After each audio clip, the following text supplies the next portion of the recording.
Hey everyone, today I'm working on a '05 Dodge Ram. Now the issue with this one is that the airflow is not coming out of the vents. It's really low. Um, Basically what the issue is, the flapper, the fresh air flapper that's on the passenger side over here that sits right above the blower motor has broken off. I'm going to show you how to fix that today. So basically whenever it breaks off, it falls and blocks the holes, so you'll get a little bit of airflow out of your vents. It does not change normally where the air is coming out at, so whenever you change your selector knob, it still changes to where the air is coming out at. It's just that the air is not blowing hard at all. It's blowing really softly, and it's usually caused by this part right here, and you can see right here on the edge where it's broke off. Now I will be installing a replacement today, and I'm going to show you, you can actually take this out and just leave it out, and then you just don't have a fresh air option to where it basically stays open for both fresh air and exterior air. But you can replace it with this part right here, and it's right there's the part number. It's a blend door repair kit 902325, and this is what it looks like. The new one comes with a metal piece right here. Now whenever you replace this, you do have to take out the glove box, and then you have to remove your your lower dash right there. But that's what I'm going to do today, is show you how to install this repair kit. Now the quick fix is to pull the blower fan out with the 3 screws that's on it. Just pull it out, reach up in there, and get this flap out. If you get that flap out, you can just put the fan back in and go about your day. That is a quick fix, and you can do that without having to take your lower dash apart and get your flow back. But we'll go ahead and get started. Okay, so first thing you need to do is just take the electrical plug off.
top of this box. You can put it in without cutting the box.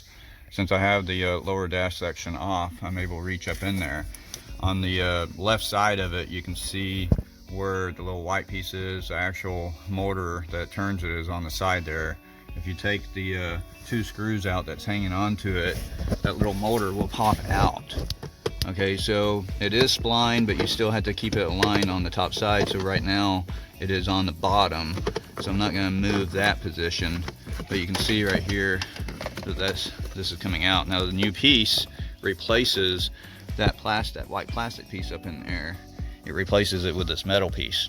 So just take your screwdriver and stick it up in that hole right there, all the way up in there, and get a hold of that tab. I know it's kind of hard to see. Get a hold of that tab and slide that tab outward until you get out of the hole there. Once you get out of the hole, you should be able to use the new piece.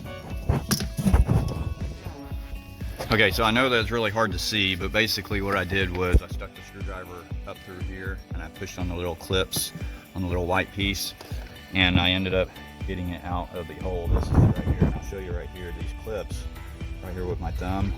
That's what you're pushing on the screwdriver. You're pushing those inward to pop this piece out of the box.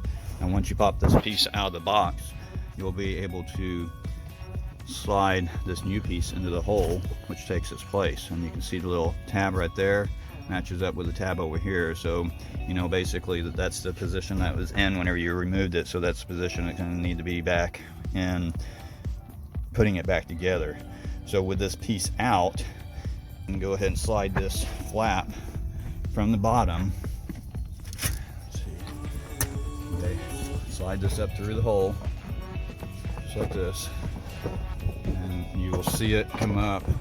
Let me try to move the light.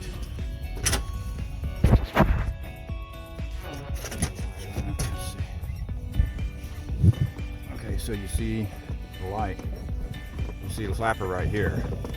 Okay, now I know I had to move this around a little bit to get it out, so all I'm going to do is just keep moving it around, and you can see, okay, now I got it in the position. I was able to turn it, and then on the side over there you'll see the hole. Slide it into that hole, and then get it up in position on the other side, and that's, see, so you are able to replace it without cutting that box. Okay, so what I'll do is take the new metal piece. I'm going to reach up around here to the left side of the box. I'm going to reach up in there. I'm going to reattach it, slide it through. Like I said, it's kind of hard to do. So shaky. You can see right here my hand on this side. Slide the piece back into the hole. And then you'll have to realign the, you can see that piece right there, how I'm sliding it in. You'll need to push the flapper up and align that pin at the same time. You can see I'm moving the flapper with my right hand. I got my left hand over here on the left side of the box. I got the new piece. I'm going to slide it into the hole where that little motor was. And you can see the tip of it protrude out right there. So I'll pull it back out, push the little flapper back in with my hand until I get it aligned. Make sure that you get the right side aligned at the same time. Turn the little piece around, slide that pin in, and there you go, you got that flapper, the new flapper installed. So now you're going to take the motor that you disconnected right here and try to get it back into the correct position. Now whenever I pulled this out, that little tab was on close to the bottom side. So what I'm going to do is I'm going to hold the flapper on the bottom side, which is basically closing the fresh air off, letting the fresh air from the outside come in, and I'm going to put the motor back into position. You can see on the left side of the screen there where I'm messing with my hand to line up the splines on it. Okay, I got the motor back in, and now I'm going to go ahead and put the 2 screws back in that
do the repairs, you might want to verify and make sure that they did it. I've seen shops charge $400 or $500 for labor to pull out or replace that flapper, claiming that they had removed the dash or cut the air conditioner box, when really all they did was pull out the blower motor and pull that flapper out. In 5 minutes they're done with the job.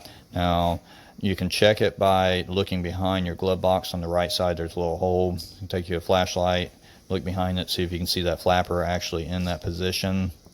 Also, your AC won't get as cold. That flapper basically closes off the outside air whenever you put it on max air, so it's taking the inside cabin air and cooling it down even more.